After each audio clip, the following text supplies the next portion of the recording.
Commander Jake Harrison stood at the big window of the space station looking out at the stars. He watched the last human ship disappear into the dark, empty space beyond where any alien had ever traveled. The ship carried 5,000 people, who would never see Earth again. Jake felt tired in his bones. He had been fighting this fight for 20 years, and now it was over. 3 years ago, humanity had tried one last time to get a fair deal from the Galactic Council. They had asked for equal votes and equal treatment. The answer came back fast and clear. 847 alien species voted no. Only one species voted yes, and that was humanity voting for itself. The message was simple. Humans were not wanted as equals in this galaxy. Jake remembered the day it all went wrong. It started on Kepler 7 when the blue people called the Dalari were dying. Their water was turning to poison, and their air was getting thick and bad. Billions of them were going to die in a few months. The Galactic Council met for weeks talking about what to do, but they could not agree on anything. Some species wanted to help, but others said it cost too much money. Some said the Dalari should have been more careful with their world. While the aliens talked and argued, a human engineer named Lisa Martinez got to work. She did not ask for permission or wait for votes. She just started building machines that could clean the Dalari air and water. Lisa worked for 18 months without taking a real break. She slept 4 hours a day and ate food bars while she designed new technology. Her machine saved 3 billion Dalari lives. The Galactic Council was not happy about this. They said humans were too quick to act and too dangerous. They said humans did not follow proper procedures. They made new rules that said humans could not travel freely in space anymore. They said humans could not trade with most alien species. They said humans were troublemakers who needed to be controlled. Admiral Paul Carter was humanity's top diplomat. He was a calm man who had spent 30 years trying to make peace between different species. When he heard about the new rules, he just nodded his head slowly. He walked into the great hall where all the alien ambassadors were sitting in their fancy chairs. The hall was huge and filled with the sounds of hundreds of different alien languages being translated into each other. Paul walked to the center of the hall and waited for quiet. When all the aliens stopped talking, he spoke in a clear voice that carried to every corner of the room. He said that humanity was done. He said they would not beg anymore or try to prove they belonged. He said humans would leave and never come back. He said they would defend themselves if attacked, but they would not help anyone else ever again. The alien ambassadors started talking all at once. Some laughed and said good riddance. Others looked worried but did not speak up. The Dalari ambassador tried to say something, but Paul was already walking away. He had said everything he needed to say. On Earth, the news spread fast. President Helen Parker called a meeting with all the human leaders. They met in a simple room with just a table and chairs. No fancy decorations or alien technology. Helen was a small woman with gray hair, but when she spoke, everyone listened. She said, the vote was clear and final. Humanity would pack up and leave. General Rick Stone was not happy about running away. He was a big man with scars on his hands from old battles. He had fought aliens and pirates and monsters from dark planets. He said humans had a duty to protect innocent people. He said they could not just abandon everyone who needed help. Helen looked at him with sad eyes. She said the galaxy had made its choice and now humans had to make theirs. She said they had tried for 50 years to be good neighbors, and it was not enough. She said it was time to find a new home where humans could live in peace. The evacuation took 2 years. Humans packed up everything they could carry and destroyed everything they could not. They deleted their medical databases and locked their technology behind codes no alien could break. They took apart their space stations and moved their colonies beyond the edge of known space. Jake Harrison was one of the last humans to leave. He stayed to make sure every human who wanted to go got safely away. He watched families cry as they left homes they had built with their own hands. He watched scientists pack up research that could have helped the whole galaxy. He watched soldiers who had fought to protect alien worlds turn in their weapons and walk away. The hardest part was watching the young humans who had never known any other life. They had grown up thinking they were part of something bigger. They had alien friends and alien teachers. They spoke alien languages and knew alien customs. Now they had to learn that none of it mattered because they were human, and humans were not welcome. Some aliens tried to stop the evacuation. They said humans were being dramatic and childish. They said humans should stay and follow the new rules. They promised that things would get better in time. But humans had heard these promises before and they knew better now. As Jake prepared to leave on the very last ship, he got a message from Lisa Martinez. She was already light years away working on a new project in human space. She said she was building machines that could terraform dead planets and make them perfect for human life. She said she was not angry anymore. She said she was excited to see what humans could build when they did not have to worry about alien politics and alien rules. Jake looked one last time at the empty space station and the Earth growing small behind them. He thought about all the good times and all the bad times. He thought about the friends they were leaving behind and the enemies who would be happy to see them go. Then he turned away from the window and walked toward the future. Humanity was done looking back. Captain Ben Rogers was drinking coffee in his small cabin when the emergency message came through. The coffee was real Earth coffee, not the fake stuff they used to trade with aliens. It tasted like home and memories. Ben had been away from known space for 6 months now, exploring new worlds that no alien had ever seen. His ship, the New Horizon, was fast and quiet and carried 200 humans who were looking for a place to build something new. The message was not meant for him. It was a general broadcast from the Talon Republic asking for help. Ben knew the Talon well. They were small gray people who never hurt anyone. They grew the best food in the galaxy and shared it freely with anyone who was hungry. They had no weapons and no army because they believed all thinking beings were basically good. The Vrex Empire did not think the Talon were good. The Vrex were big lizard people with sharp teeth and faster ships. They had been wanting Talon farming worlds for years but had never attacked because they knew humans would come to help. Humans always came to help the Talon. It was just something everyone expected. But humans were gone now, and the Vrex remembered this fact very well. Ben listened to the scared voices coming from Talon space. They were begging for help in their soft musical language. They said Vrex ships were coming and they had nowhere to run. They said their children were hiding in underground tunnels. They said they would give anything to anyone who would save them. Dr. Amy Foster was Ben's chief medical officer. She was a smart woman who had saved more alien lives than she could count. She came to Ben's cabin when she heard the broadcast. Her face was white and her hands were shaking. She said they had to do something. She said the Talon were good people who had never hurt anyone. Ben looked at his star charts. His ship could reach Talon space in 4 days if they pushed the engines hard. They had good weapons and shields. They could probably save a few million Talon before the Vrex took over completely. Amy begged him to give the order. Instead, Ben called his engineer Tony Blake to the cabin. Tony was a quiet man who could fix anything and never complained about working long hours. Ben told Tony to shut down all the communication equipment. Tony looked confused, but he followed orders. The voices from Talon space went quiet. Amy could not believe what Ben was doing. She said they had a duty to help innocent people. She said humans were supposed to be better than this. She said they could not just ignore genocide happening right in front of them. Ben poured himself more coffee and looked out the small window at the stars. He said humans had been helping for 50 years, and where did it get them? He said every time humans saved someone, the galaxy found a way to blame them for it. He said the Galactic Council had made it very clear that human help was not wanted. Amy argued that the Talon had always been good to humans. She said they had voted for human equality in the Council. She said they deserved better than abandonment. Ben agreed that the Talon were good people. He said it was sad what was happening to them. He said he felt bad about not helping. But he also said feelings did not change facts.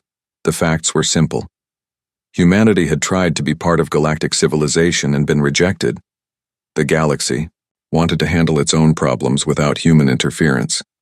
Now they were getting their wish. Back on Earth, President Helen Parker was having the same argument with her own people.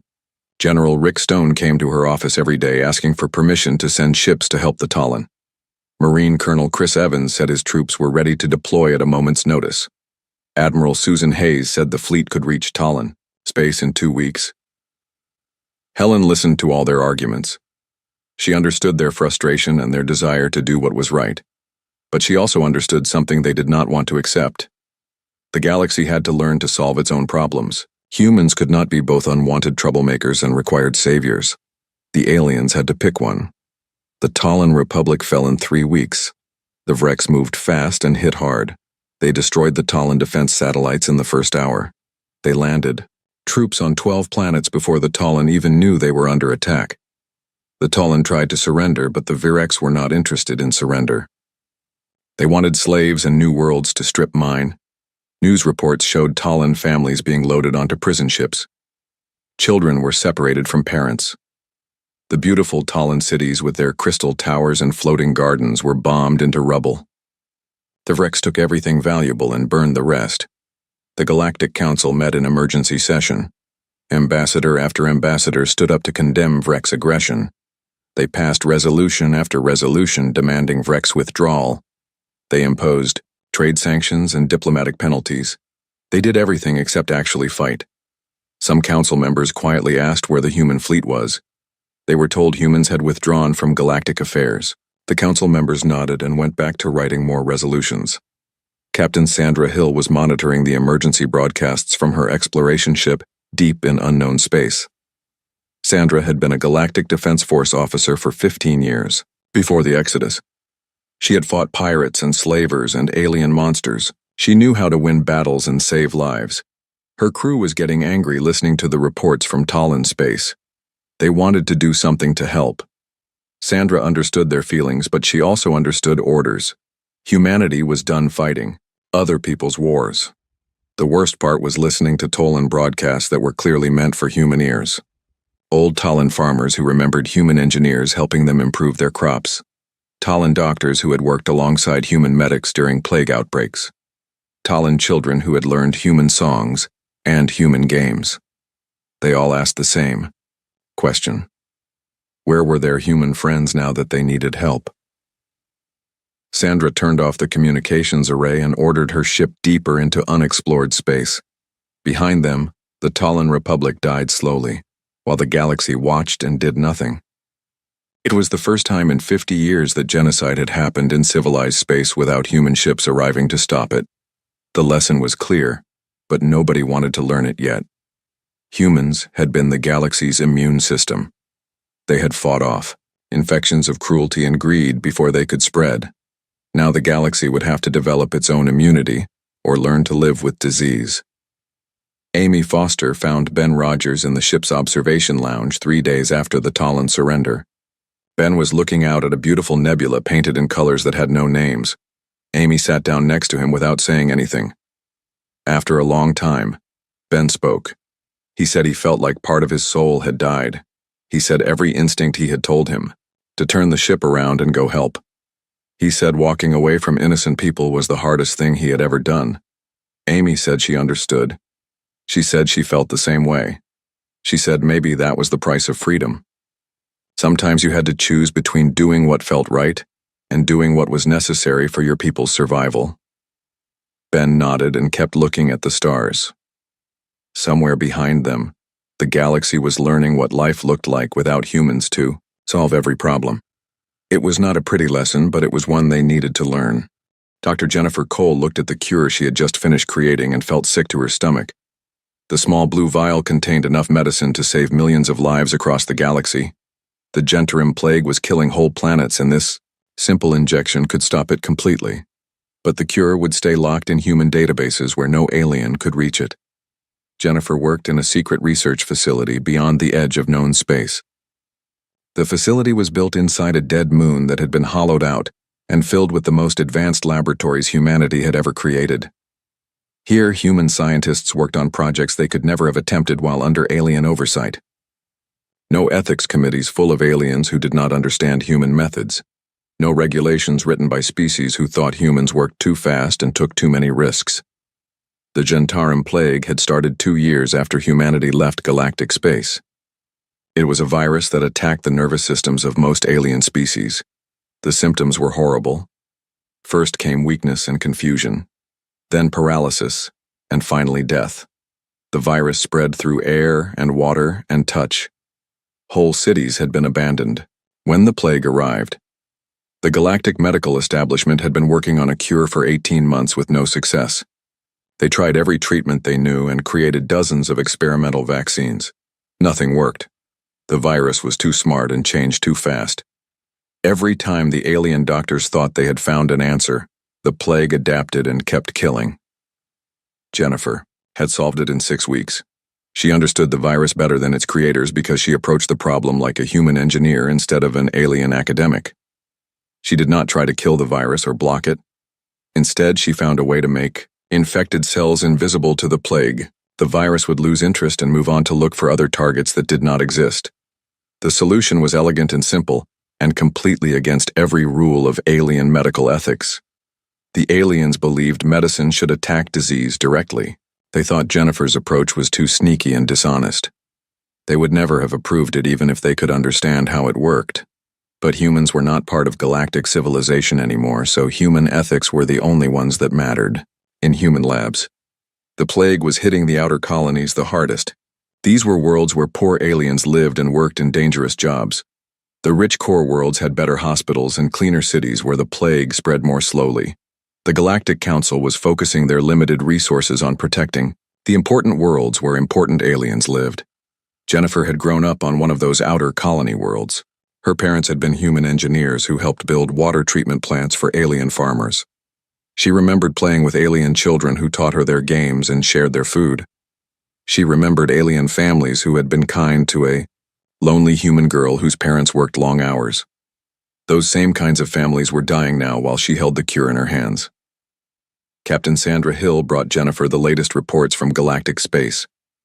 Sandra's exploration ship made regular trips back toward the old borders to gather intelligence.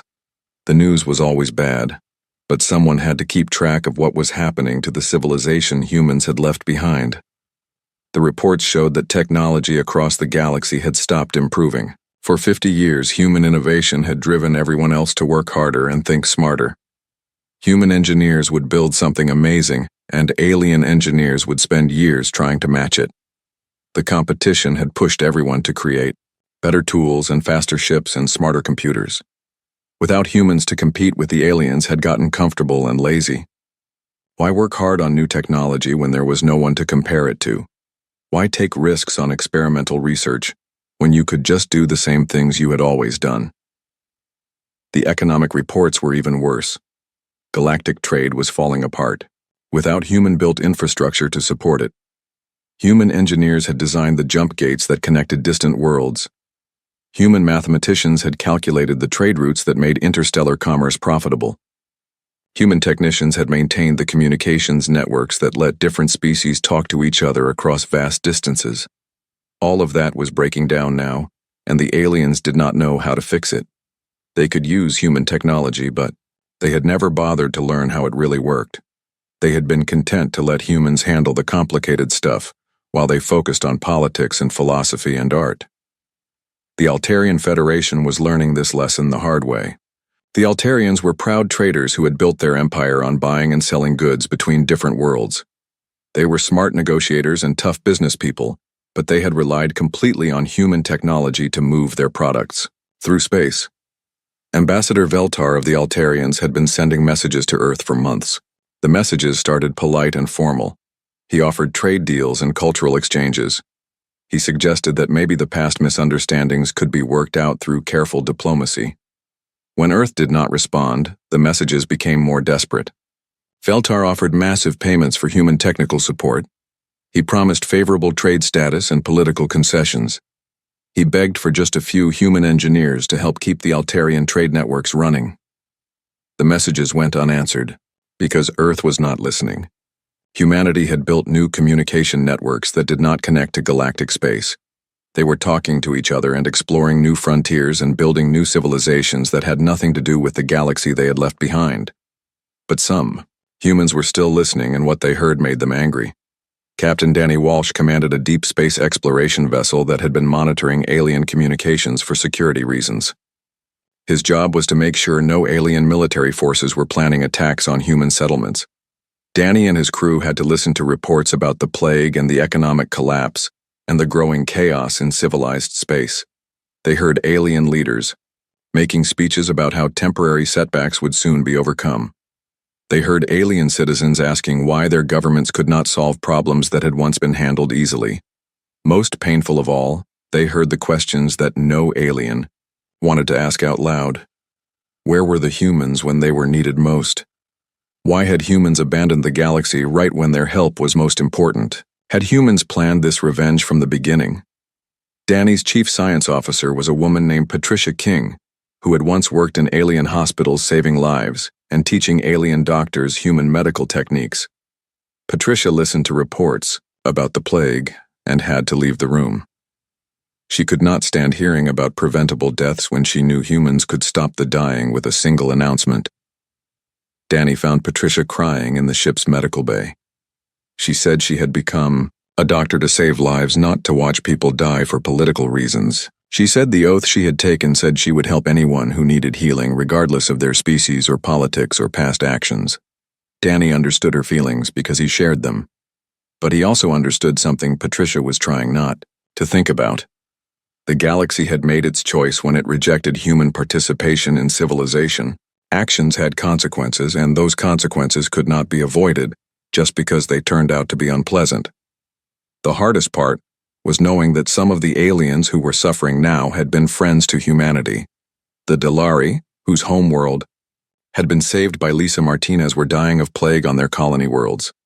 Tolan refugees who had escaped Breck slavery were dying in refugee camps that had no medicine and no hope. But for every good alien who was suffering, there were dozens of others who had cheered when humans were forced to leave. The same galactic council members who were now struggling with problems they could not solve had voted overwhelmingly to restrict human freedom and human participation in their society. Patricia King finally stopped crying and looked at Danny with red eyes. She said she understood why they could not help, but she would never stop feeling guilty about it. She said the right choice and the necessary choice were not always the same thing. Danny agreed.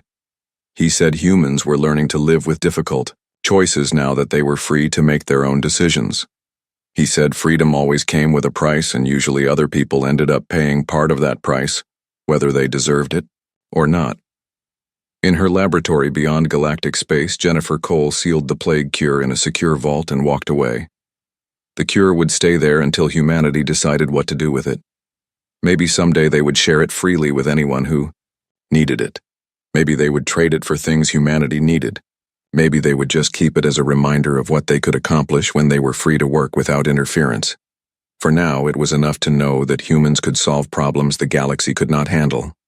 It was enough to know they had made the right choice when they walked away from people who did not value their contributions. It was enough to be free. Chancellor Morden stood in the great broadcasting chamber of the Galactic Council building and prepared to do the hardest thing he had ever done. Outside the windows, he could see Vreck's warships moving closer to the capital planet.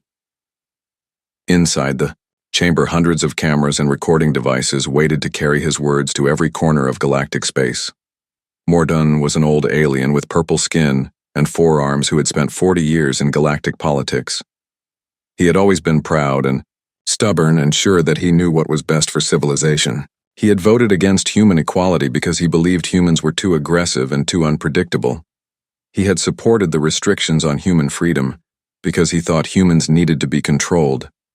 Now he was about to apologize for all of it and beg the humans to save everyone from the consequences of his decisions.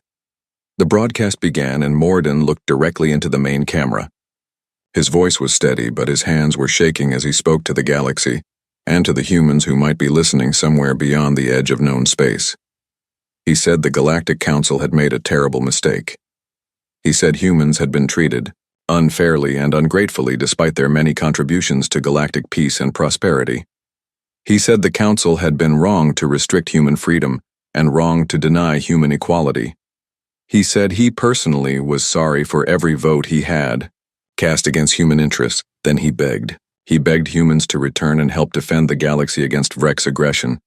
He begged them to forgive the past and think about the innocent people who were about to suffer. He begged them to be the heroes they had always been and save civilization one more time. The message was broadcast on every frequency and sent toward every part of space where humans might be hiding. It was translated into human languages and repeated over and over for days. Morden waited for a response that would save his people and his civilization. The response came from Captain Danny Walsh aboard a human deep space vessel called the Far Horizon. Danny was monitoring alien communications as part of his mission to watch for threats to human territory. His message was broadcast on the same frequencies the galaxy had used to beg for help. Danny's voice was calm and professional as he acknowledged receipt of the galaxy's apology. He said humans understood the difficult position the galaxy was facing. He said humans bore no ill will toward any alien species and wished them well in their struggle against aggression. Then came the words that shattered every hope the aliens had held on to. Danny said humanity had found peace in isolation and intended to keep that peace. He said humans were no longer part of galactic civilization and had no intention of returning to it. He said the galaxy would need to solve its own problems using its own resources. The message was polite and respectful and completely final. Humans were not angry anymore. They were not looking for revenge or demanding payment for past wrongs. They had simply moved on to something better than the galaxy could offer. Morden listened to the message and felt something break inside his chest. He had expected anger that could be negotiated with, or pride that could be appealed to. He had not expected indifference. Humans did not hate the galaxy anymore. They just did not care what happened to it. The Vrex attack on the capital began 2 hours later. Morden died when the council building was destroyed by orbital bombardment. His last thoughts were about the humans who could have saved him, but chose not to. But not all humans had moved beyond caring. Dr. Patricia King had been listening to the emergency broadcasts from galactic space and could not stand the suffering anymore. She was a doctor, and her oath was to heal anyone who needed healing regardless of politics or species or past grievances. Patricia took her medical ship and a volunteer crew into the war zone without permission from human authorities. She found refugee camps full of alien civilians who had fled the fighting, children with burns and broken bones, elderly aliens dying of treatable diseases, pregnant mothers giving birth in dirty shelters with no medical care. Patricia and her team worked for weeks treating everyone they could reach. They performed surgery in bombed-out hospitals and delivered medicine to refugee camps and taught alien medics how to treat wounds they had never seen before. They saved thousands of lives and asked for nothing in return. But Patricia would not share human medical technology or participate in military operations. When alien officers begged her to treat their wounded soldiers, she refused. When alien scientists asked for copies of human medical databases, she said no. She would heal the innocent, but she would not help the military forces that had created this disaster through their own incompetence. Other human ships began appearing at the edges of the war zone. Captain Ben Rogers brought his exploration vessel to evacuate alien civilians from planets about to be overrun. Engineer Tony Blake used his construction ship to build temporary shelters for refugees. Lieutenant Colonel Chris Evans led a small fleet that rescued alien survivors from destroyed space stations. But none of them fought the Vrex or provided military assistance to alien forces. They saved innocents and left the fighting to the people, who had insisted they could handle their own problems. The galaxy began to understand that this was not punishment. Punishment would have been humans actively helping the Vrex or attacking alien forces directly. This was something worse than punishment. This was indifference. Humans had evolved beyond needing galactic approval or participation. They were helping civilians because helping innocents was part of human nature, but they no longer cared about galactic politics or galactic survival. Young alien leaders like Commander Zathlock finally understood what they had lost when humans left. It was not just military protection or technological innovation. It was the sense of being part of something larger than themselves. Humans had provided meaning and purpose to galactic civilization by giving everyone something to strive for and compete with. Without humans to challenge them, aliens had become complacent and lazy. Without humans to learn from, they had stopped trying to improve themselves. Without humans to protect them, they had forgotten how dangerous the universe really was. Zathlock managed to organize a coalition of surviving alien forces and mount some resistance to the Vrex invasion. The fighting was brutal and clumsy and wasteful, but it was the first time in galactic history that aliens had defended themselves without human help. They were learning hard lessons about the cost of freedom and the price of independence. The war lasted 3 years. Billions of aliens died and dozens of worlds were destroyed, But eventually, the alien forces adapted and learned and started winning battles. They developed new tactics and new weapons and new forms of cooperation that did not depend on human leadership. When the Vrex were finally defeated, the galaxy was a very different place. The old council structure had collapsed and been replaced by smaller regional governments that were more responsive to local needs. Alien species that had never worked together before had formed new alliances based on shared struggles rather than shared enemies. Most importantly, aliens had learned to solve their own problems. It was painful and expensive, and slower than relying on human intervention, but it was theirs. They owned their victories and their failures in a way they never had when humans were doing the hard work for them. Lieutenant Colonel Chris Evans was an old man now living on a human colony world beyond the galactic rim. His granddaughter Kate was playing in the garden of their small house when she asked him about the stories she had heard about the old galaxy and the aliens humans used to help. Chris watched the girl play with toys her grandfather had carved from wood that grew on a world no alien had ever seen. He told her about the galaxy humans had left behind and the civilization they had helped build and protect for 50 years. He told her about friends they had made, and enemies they had defeated, and lives they had saved. Kate asked if humans would ever go back to help the aliens again. Chris smiled and said the aliens were doing fine now without human help. He said they had learned to take care of themselves and solve their own problems. He said maybe that was better than being protected by someone else all the time. The little girl asked if that meant humans had been wrong to leave.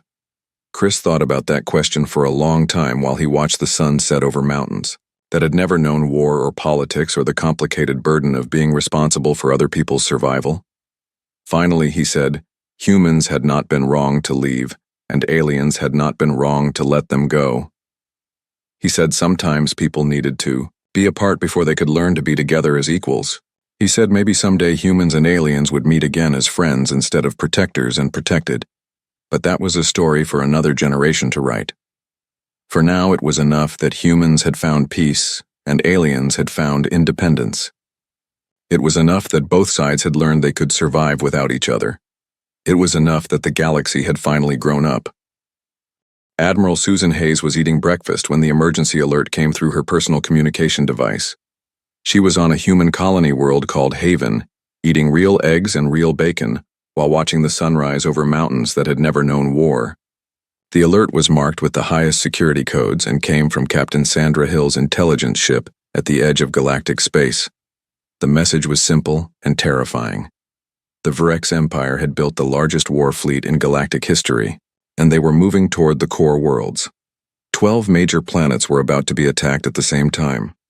The Galactic Defense Force was outnumbered 3-1 and positioned badly. The heart of galactic civilization was about to be ripped out. Susan finished her breakfast slowly because there was no point in hurrying. This was not her problem anymore. She had been relieved of duty 3 years ago when humanity pulled out of the galactic military structure. Her ships and her crew and her expertise were all devoted to protecting human space now. The galaxy would have to protect itself, but she kept reading the intelligence report because it was her job to understand threats that might someday reach human territory. The Vrex had been building ships and training soldiers for 4 years. They had been planning this invasion since before humanity left galactic space. The only thing that had stopped them earlier was fear of human retaliation. Now there was nothing to fear. Humans were gone, and the Galactic Defense Force was a joke without human officers to lead it and human technology to support it. The Vrex had waited patiently for their chance, and now that chance had come. The attack began 6 hours later. Vrex fleets appeared simultaneously in 12 different star systems using jump technology that should not have existed.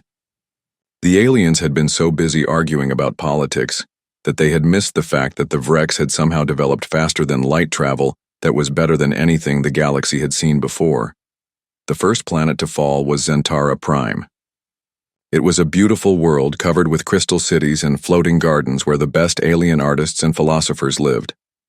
The Vrex bombardment turned those crystal cities into smoking craters in less than an hour. 5 billion aliens died before they even knew they were under attack. Admiral Susan Hayes watched the reports coming from galactic space and felt sick. She had visited Zentara Prime many times when she was still part of the galactic military. She had friends there. She had attended concerts and art exhibitions and philosophical debates in those crystal cities that were now nothing but melted glass and ash. Her aide, Captain Ben Rogers, brought her more reports as they came in. Ben had been her intelligence officer for 10 years, and he knew how to read between the lines of alien military communications. The news was all bad. The Galactic Defense Force was falling apart. Ships were retreating without orders. Entire fleets were surrendering rather than face Vrek's firepower. The problem was not just numbers or technology. The problem was leadership. For 50 years, human officers had commanded the most important battles and made the hardest decisions. Aliens were good at following orders and managing logistics, but they had never learned how to think like warriors when everything was falling apart. Susan could have fixed the problem in a few days. She knew the alien officers and their strengths and weaknesses. She knew which ones were brave and which ones were smart, and which ones could be trusted to hold the line when things got desperate. She could have reorganized the entire defense force and given them a real chance to win. Instead, she turned off her communication device and went for a walk in the mountains. The air was clean and the sky was blue and no one was shooting at her. It was a good day to be free. But freedom did not mean she could stop caring about innocent people who were about to die. Susan had spent her whole adult life protecting others, and those instincts did not just disappear because she had new orders. She found herself thinking about alien families hiding in bunkers, while Vrek soldiers hunted them through the ruins of their cities.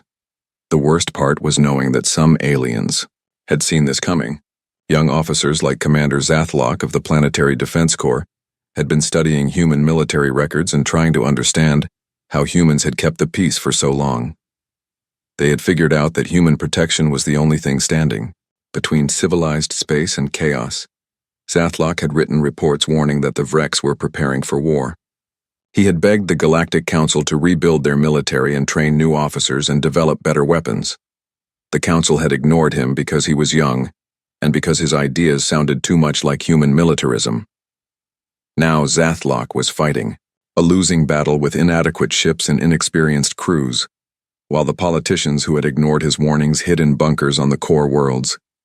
He was learning the difference between theoretical knowledge and practical experience. He knew what humans would have done in his situation, but he did not know how to do it himself. The intelligence reports showed Vrek's forces closing on the galactic capital. The great city planet of Nexus Central, where the Galactic Council met, was only days away from invasion. Billions of aliens from hundreds of different species lived there in massive towers that reached into space. It was the political and cultural heart of galactic civilization.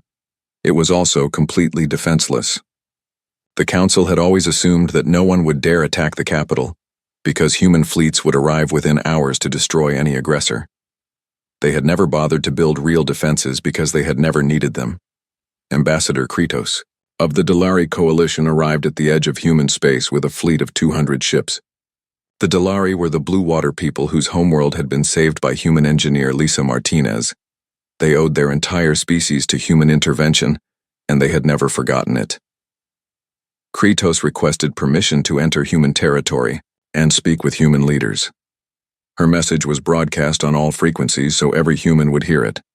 She said the galaxy had made a terrible mistake. She said they needed human help and were willing to do anything to get it. She said billions of innocent people were about to die if humans did not return. The response came from Admiral Susan Hayes herself. Susan's message was calm and professional and absolutely final. She said humanity appreciated the Dalari position, but could not provide military assistance to alien governments. She said humans had withdrawn from galactic affairs permanently. She said the galaxy had made its choice and now had to live with the consequences. Kritos tried to negotiate. She offered vast payments and favorable trade deals and political concessions that would have made humans equal partners in galactic government. She promised that things would be different if humans would just help one more time. Susan's second message was shorter. She said humans were no longer interested in being part of galactic civilization on any terms. She said they had found peace in isolation and intended to keep it. She said the Dalari fleet should return to galactic space and focus on defending their own people. The rejection spread across alien communication networks within hours. For the first time in galactic history, humans had refused to help when asked directly. The implications were staggering. If humans would not help the Dalari who had always been their friends, then they would not help anyone. Young aliens like Commander Zathlock began studying human history more carefully. They found records of 847 major conflicts that humans had prevented or ended. They found evidence of 23 genocides that humans had stopped before they could spread. They found documentation of 156 natural disasters where human aid had saved millions of lives. The numbers were shocking. For 50 years, humans had been the galaxy's safety net, and no one had bothered to keep track of how often that net was used. Every species had dozens of examples of times when human intervention had saved them from disaster. Every world had stories of human heroes who had arrived at the last moment to turn defeat into victory. The data started spreading through social networks and underground news channels. Young aliens shared the information with each other and asked uncomfortable questions. Why had their leaders treated humans so badly when humans had done so much good? Why had the Galactic Council voted to restrict the very people who kept everyone safe? Protests started on dozens of worlds. Alien citizens demanded that their governments apologize to humanity and begged them to return. They wanted to know why their leaders had been so stupid and so ungrateful. They wanted to know what was going to happen now that their protectors were gone. The protests were suppressed quickly, but the questions remained. Chancellor Morden of the Galactic Council found himself facing angry crowds every time he appeared in public. His approval ratings collapsed as more aliens learned about humanity's hidden contributions to galactic stability. But approval ratings did not matter when Vrex fleets were only hours away from the capital. Morden faced a choice that no Galacticine leader had ever confronted. He could watch civilization die with his pride intact, or he could swallow that pride and beg humans for help. The choice was not really a choice at all. As Vrex ships appeared on the edge of the capital system, Morden prepared to do something no alien leader had done in 50 years. He was going to admit that the galaxy needed humanity more than humanity needed the galaxy.